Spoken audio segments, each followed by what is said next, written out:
Good morning, everyone. It's Saturday, July 27th, 2024, and welcome to Capital Markets Quickie, your daily dose of market updates. I'm your host, Endrit Cela.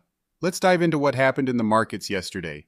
U.S. stocks closed a volatile week with a flash of optimism as investors mounted a comeback off promising inflation data and hardening expectations of coming interest rate cuts.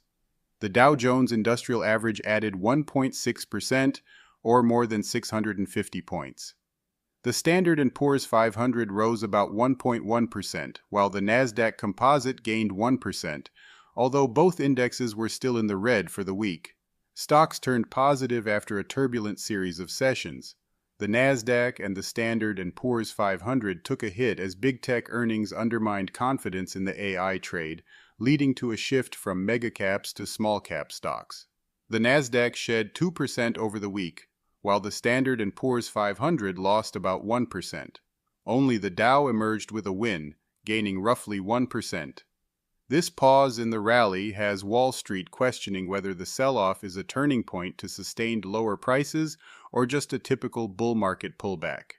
Earnings-fueled concerns about softness in the U.S. economy were somewhat eased by Thursday's surprisingly strong GDP print. Friday's big data point was the closely watched Personal Consumption Expenditures, PCE index, which added more fuel to the notion of a still strong economy and gradually cooling inflation. The core PCE, which strips out the cost of food and energy and is closely watched by the Fed, came in slightly higher than expectations, but rose at its slowest pace in over 3 years. This encouraging reading sets the stage for next week's Fed policy meeting. Officials are widely expected to keep interest rates unchanged. However, many anticipate that this meeting will be the last before the central bank begins lowering rates in September. Investors are also gearing up for quarterly earnings next week from 4 more Magnificent 7 tech giants: Apple, Microsoft, Amazon, and Meta. That's it for today's market update. Thanks for tuning in to Capital Markets Quickie.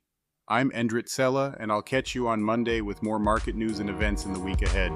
Have a great day.